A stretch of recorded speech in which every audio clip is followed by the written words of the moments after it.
cause contre un peuple sans foi, de l'homme qui ruse et qui trahit, libère-moi, Dieu qui est mon secours. Chers frères et sœurs, nous sommes rassemblés pour célébrer ce dernier dimanche de carême. Nous rentrons à travers ce dernier dimanche de carême dans ce que l'on appelle le temps de la passion. Nous sommes invités à nous remémorer, plus particulièrement tout ce que nous avons vécu depuis près de 40 jours, jusqu'à ce temps où nous allons célébrer la belle fête des rameaux et de la passion de notre Seigneur Jésus-Christ dimanche prochain, en nous rappelant tous ces efforts que nous avons été invités à faire, et en même temps toute la grâce que nous avons eue par la prière que nous avons pu accomplir. Au nom du Père, et du Fils, et du Saint-Esprit, le Seigneur soit avec vous. Et avec votre esprit. Préparons-nous à la célébration de l'Eucharistie en ce 5e dimanche de carême, en reconnaissant que nous sommes pécheurs.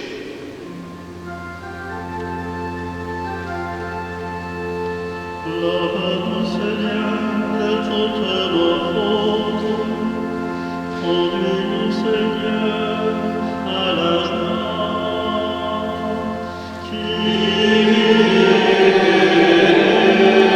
soit en pitié de nous, Seigneur,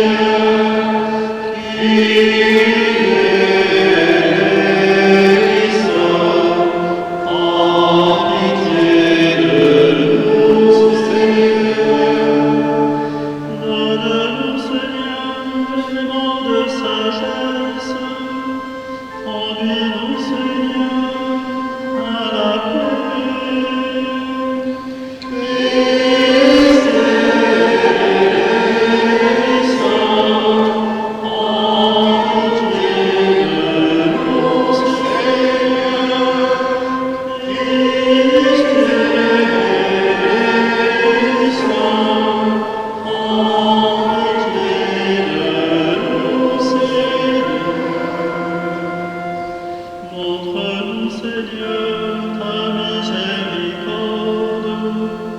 Conduis-nous, Seigneur, à la vie.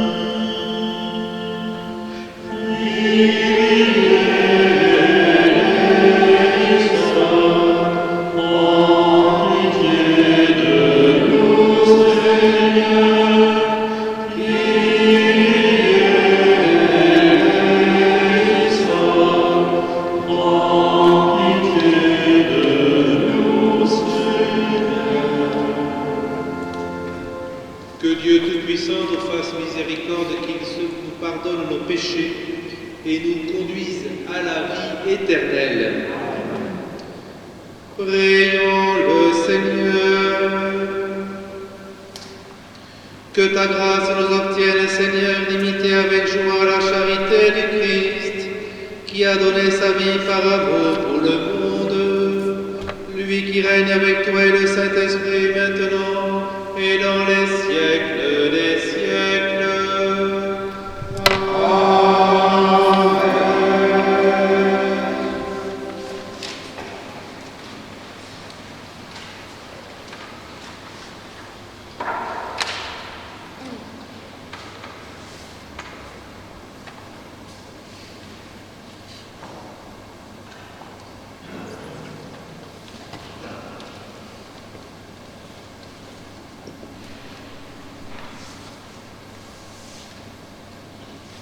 Lecture du livre du prophète Jérémie. Voici venir des jours, oracle du Seigneur, où je conclurai avec la maison d'Israël et avec la maison de Juda une alliance nouvelle. Ce ne sera pas comme l'alliance que j'ai conclue avec leur père, le jour où je les ai pris par la main pour les faire sortir du pays d'Égypte. Mon alliance, c'est eux qui l'ont rompue, alors que moi, j'étais leur maître, oracle du Seigneur.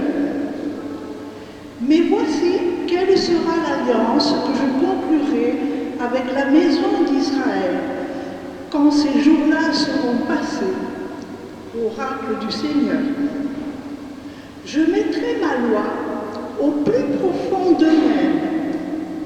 Je l'inscrirai sur leur cœur. Je serai leur Dieu, et ils seront mon peuple. Ils n'auront plus à instruire chacun son compagnon, ni chacun son frère, en disant « Apprends à connaître le Seigneur, car tous me connaîtront, des plus petits jusqu'aux plus grands. » Oracle du Seigneur, je pardonnerai leurs fautes. Je ne me rappellerai plus leurs péchés. Parole du Seigneur.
De la lettre aux Hébreux.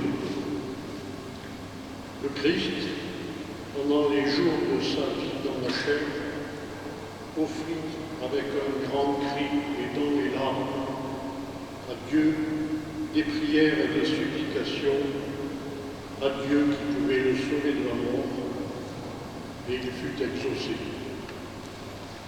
Il fut exaucé en raison de son grand respect. Bien qu'il soit le Fils, il a pris par ses souffrances l'obéissance et conduit à la perfection. Il est devenu pour tous ceux qui lui obéissent la cause du salut éternel. Parole du Seigneur.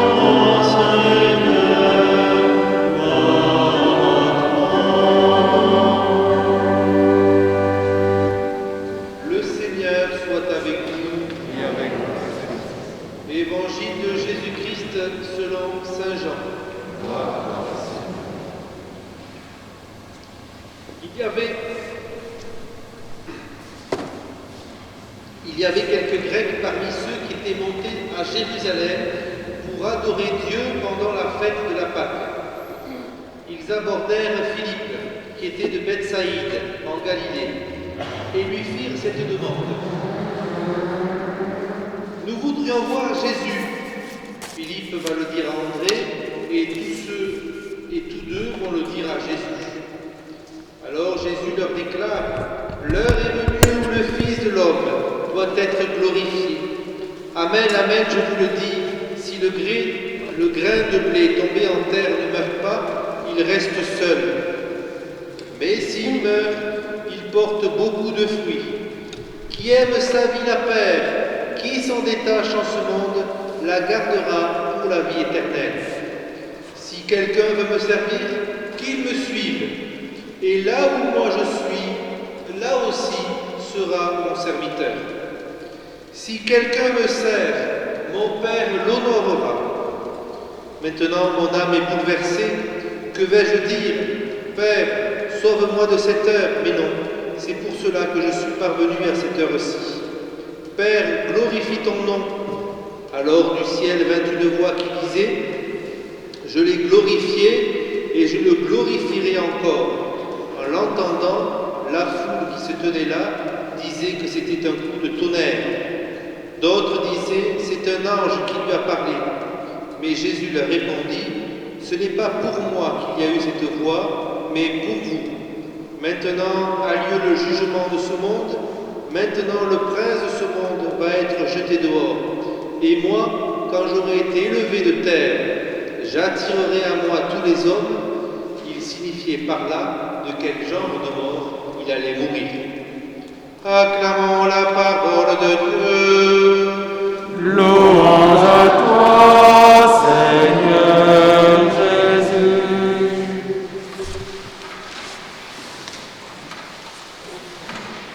Chers frères et sœurs, cette semaine nous avons eu la joie de vivre la belle fête de Saint-Joseph à travers cette fête du 19 mars. Dans cette année, Saint-Joseph dédié à lui par le Saint-Père, c'était du 8 décembre 2020 au 8 décembre 2021.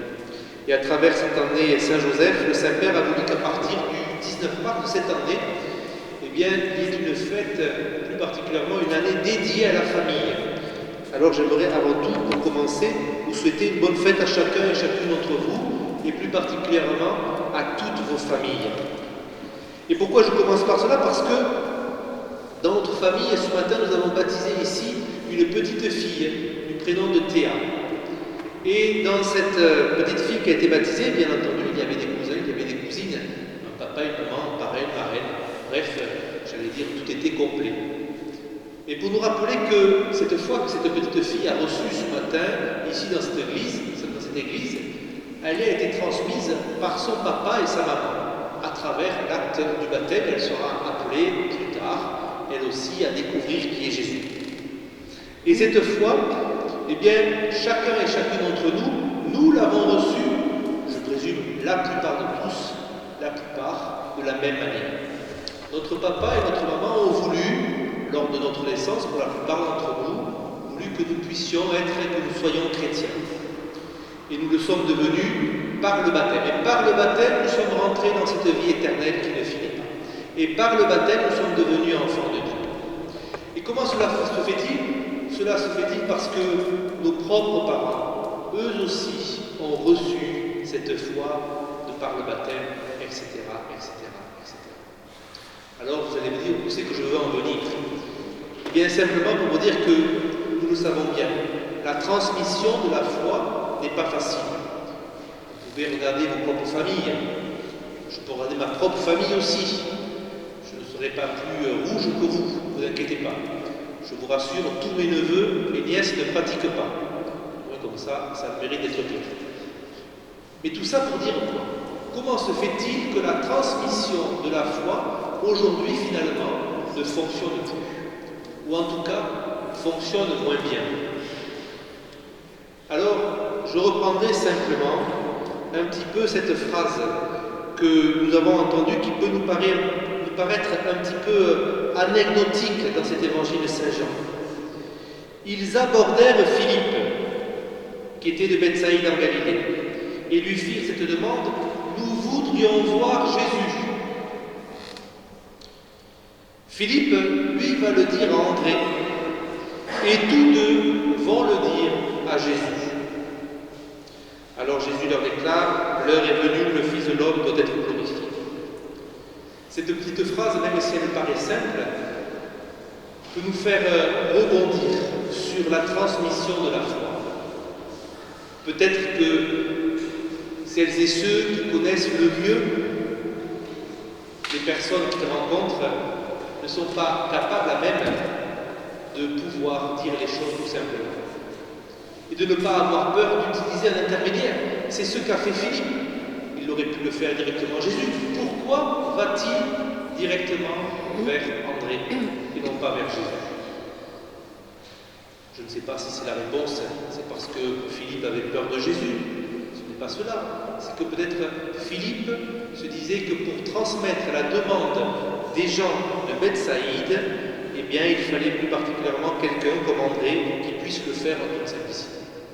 Eh bien, lorsque chacun et chacune d'entre nous ne sommes pas capables de transmettre cette foi qui nous est si chère, qui nous permet de nous rassembler ici ce soir dans cette église, n'ayons pas peur, peut-être, de faire intervenir celles et ceux qui ont un degré supplémentaire, qui sont peut-être un peu plus loin de chacun et chacune de notre propre famille, pour que cette foi, eh bien, qui nous anime, qui nous rassemble, puisse continuer à être présente. Ne l'oublions pas aussi que tout le travail que vous avez fait dans votre propre famille à travers la transmission de la foi, même si a priori cela n'a pas fonctionné, et je dis bien a priori cela n'a pas fonctionné, ce travail-là, sachez-le, ne peut pas disparaître. Lorsque les temps se viendront, vos enfants, vos petits-enfants, vos neveux, vos nièces, les membres de vos familles seront capables, j'en suis persuadé, de trouver le chemin du Seigneur. Combien de fois je vois dans les églises la jeune génération ou la moins jeune génération comme la mienne qui viennent prier, qu'on ne retrouve pas à la messe, je vous rassure, mais qui viennent prier, qui viennent déposer un cierge, qui viennent pleurer dans les églises. Combien de fois je vois dans la discrétion d'une église obscure se confier au Seigneur. Alors, le pas à faire n'est pas très compliqué. Il faut leur faire comprendre que ce qu'ils vivent de façon solitaire, de façon, j'allais dire, excusez-moi l'expression, de façon un petit peu égoïste, et je le dis entre guillemets, ils peuvent le vivre aussi de façon communautaire. Et que notre foi, elle prend tout son sens lorsque de façon communautaire nous pouvons l'exprimer. Nous pouvons porter le souci des uns et des autres.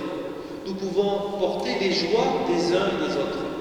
Nous pouvons porter les inquiétudes des uns et des autres. Nous pouvons porter le bonheur des uns et des autres. C'est tous ensemble que notre foi prend corps. Ne l'oublions pas, Jésus n'a pas choisi un apôtre. Il en a choisi 12 pour montrer l'universalité de ces 12 tribus d'Israël et pour montrer aussi cette plénitude. Mais lorsque nous sommes rassemblés en son nom, nous formons le corps de Christ. Lorsque nous sommes rassemblés en son nom, nous sommes le corps du Christ. Lorsque nous sommes seuls dans une église en train de prier, nous sommes un enfant de Dieu. La différence est belle, elle est grande, mais elle est importante. Amen.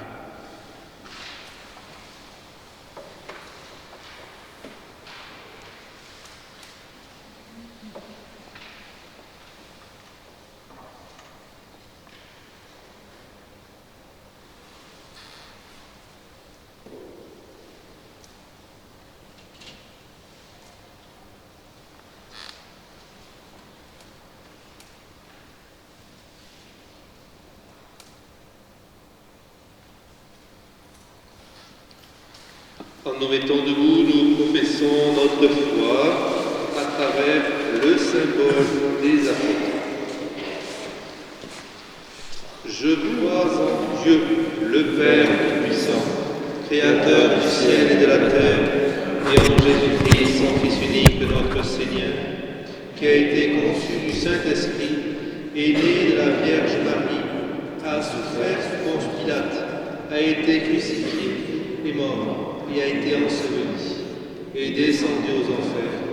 Le troisième jour est ressuscité des morts et est monté aux cieux, est assis à la droite de Dieu, le Père Tout-Puissant, d'où il viendra juger les vivants et les morts.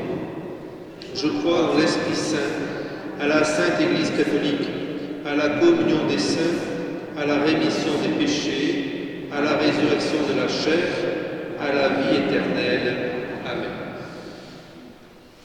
Présentons au Père de toute tendresse nos prières pour tous les hommes et pour toutes les femmes de notre temps.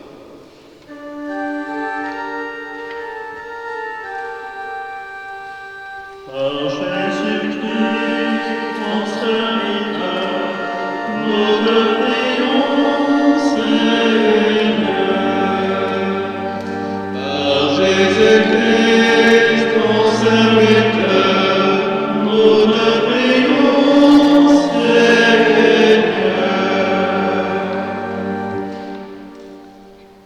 L'alliance, la fidélité sont difficiles à annoncer aujourd'hui dans nos sociétés. Pour le pape, les prêtres, les religieux et pour toutes les personnes en mission, Dieu fidèle, nous te prions. Par Jésus-Christ, ton serviteur, nous te prions, Seigneur.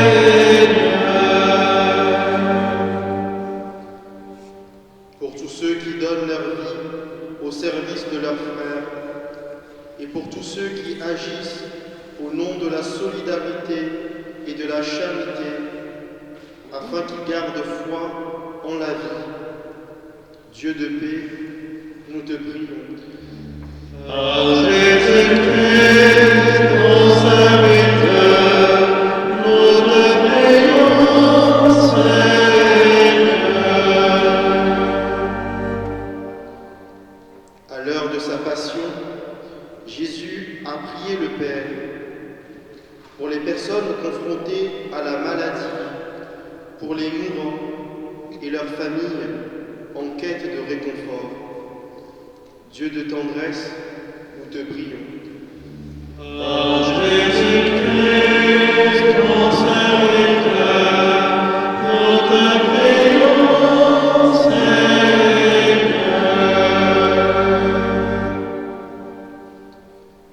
Pour les membres de nos communautés paroissiales, afin qu'ils vivent cette semaine dans la gratuité, la confiance, la générosité les uns envers les autres. Dieu d'amour, nous te prions. Par Jésus-Christ, ton serviteur, nous te prions, Seigneur. Cette semaine, nous avons accompagné à sa dernière demeure M. Bernard Dehors. Seigneur, accueille-le dans ton paradis avec tous tes élus. Nous t'en prions. Par Jésus-Christ, ton serviteur, nous te prions, Seigneur. Dieu, qui sauve tous les hommes et ne veut en perdre aucun, écoute la prière de ton peuple et donne-lui la joie d'être exaucé par Jésus, le Christ, notre Seigneur. Amen.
Prions ensemble au moment d'offrir le sacrifice de toute l'Église.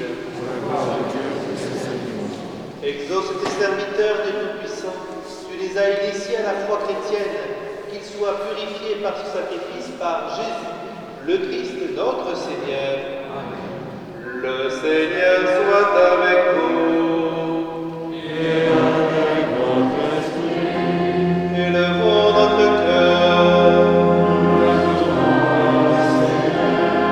Rendons grâce au Seigneur notre Dieu.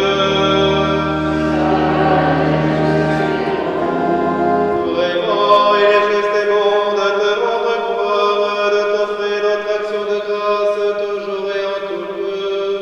À toi, Père éternel et tout-puissant.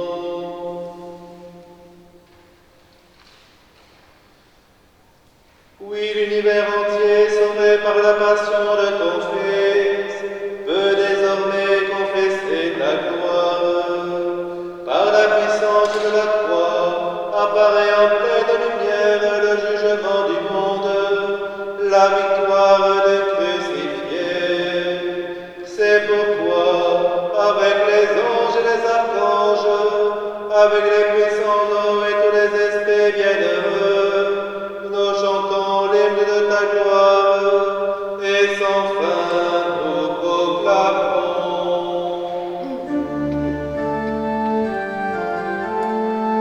Saint, Saint, Saint Seigneur, Dieu de l'univers, le ciel et la terre sont remplis de ta gloire. Hosanna, Hosanna, Hosanna au plus haut des cieux. Hosanna au plus haut des cieux. Béni soit celui qui vient au nom du Seigneur. Hosanna, Hosanna, Hosanna au plus haut des cieux. Hosanna au plus haut des cieux. Toi qui es vraiment saint, toi qui es la source de toute sainteté, nous voici rassemblés devant toi. Et dans la communion de toute l'Église, en ce premier jour de la semaine, nous célébrons le jour où le Christ est ressuscité d'entre les morts, par lui que tu as élevé à ta droite, Dieu notre Père, nous te prions. Sanctifie ces offrandes en répandant sur elles ton esprit, qu'elles deviennent pour nous le corps et le sang de Jésus, le Christ, notre Seigneur. Au moment d'être livré et d'entrer librement dans sa passion, il prit le pain, il rendit grâce, il le rompit et le donna à ses disciples en disant : Prenez et mangez-en tous. Ceci est mon corps livré pour vous.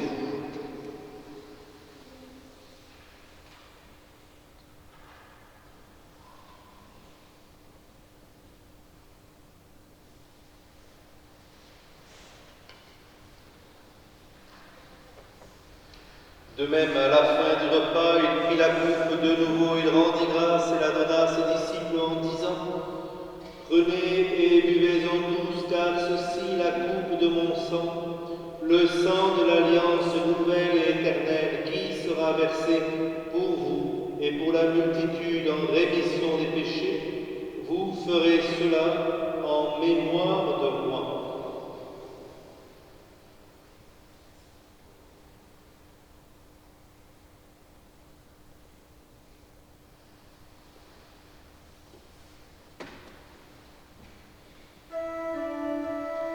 Aujourd'hui, nous célébrons Jésus-Christ, venu en notre chair.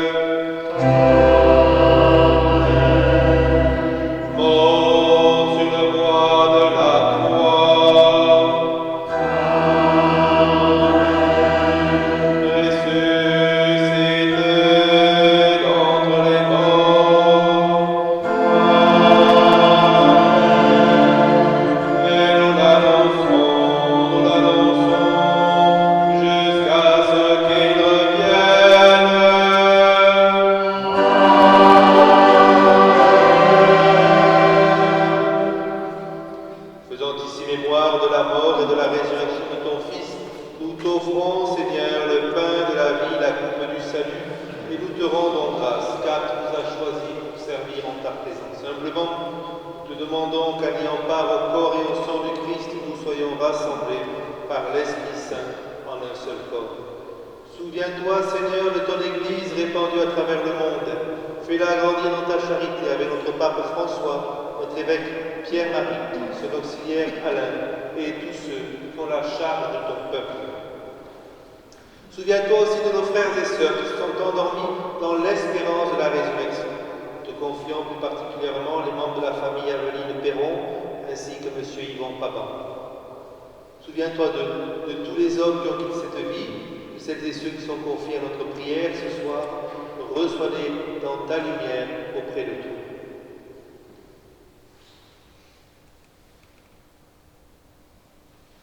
Sur nous tous, enfin, nous implorons ta bonté. Permets qu'avec la Vierge Marie, la bienheureuse Mère de Dieu, avec Saint Joseph, son époux, avec les apôtres et les saints de tous les temps, plus particulièrement Saint Sixte II, Saint Jean-Baptiste, tous ceux qui ont vécu dans ton amitié, nous ayons part à la vie éternelle et que nous chantions ta louange par Jésus-Christ, ton Fils bien-aimé. Par lui, avec lui et en lui.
Tranquillement le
péché du monde.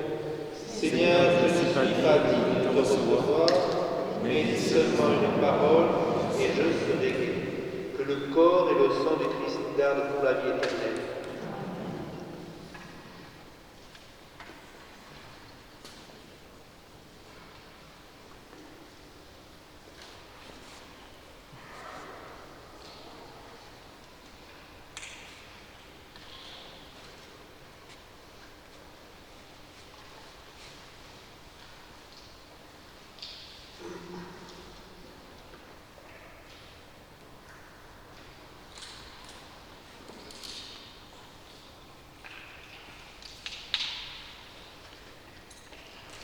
Vous avez pris l'habitude maintenant, je vous invite pour le moment de communion de ne pas avancer. C'est Aristide moi-même qui viendront vous apporter la communion. Merci bien.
Voici qui tombe en terre.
Voilà quelques annonces avant la prière finale, la bénédiction du Seigneur.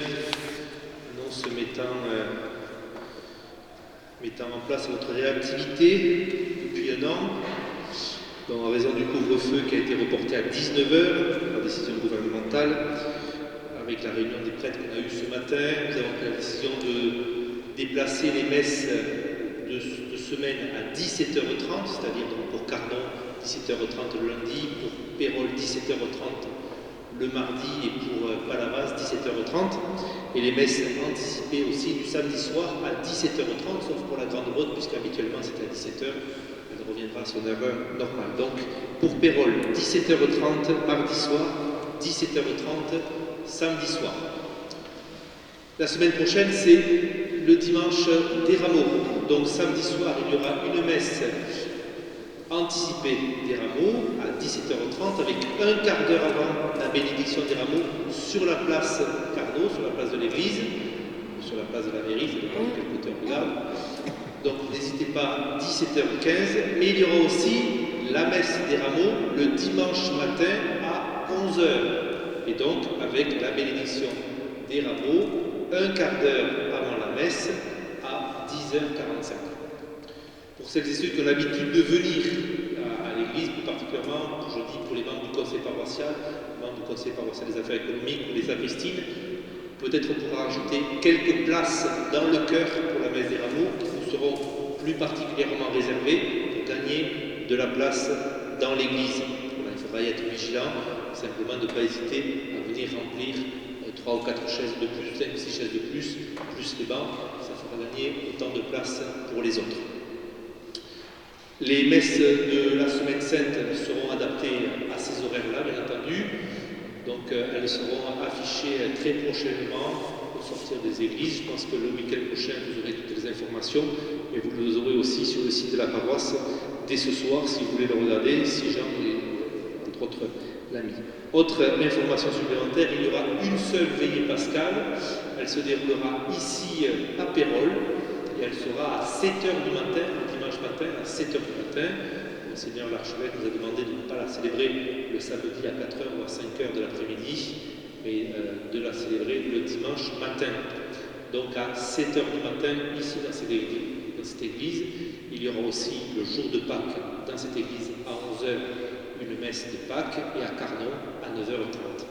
Bien entendu, dans les autres clochers aussi.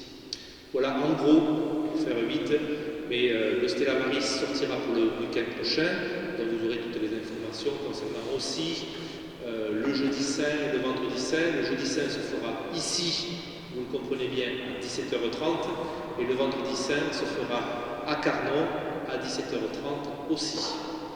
Voilà, je vous invite à vous lever. Le Seigneur soit avec vous. Et avec votre esprit.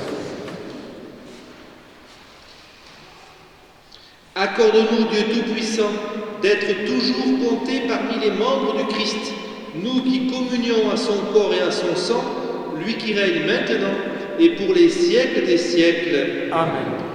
Le Seigneur soit avec vous. Et avec votre esprit. Et que Dieu Tout-Puissant vous bénisse et vous garde, le Père, le Fils et le Saint-Esprit. Amen. Allez dans la paix du Christ. Nous rendons grâce à Dieu.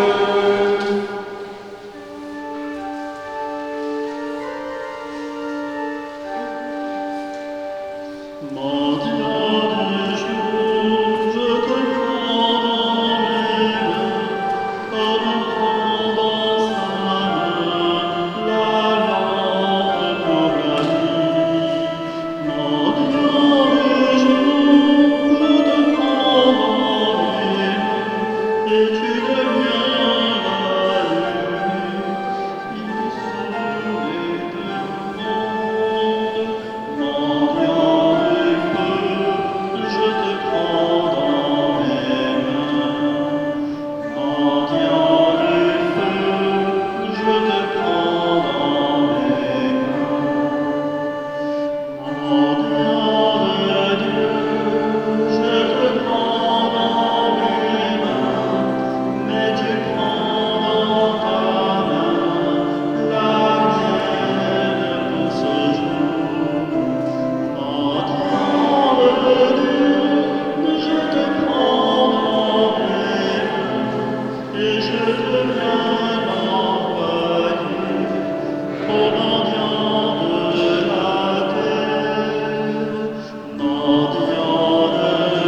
qu'il y en aura plus.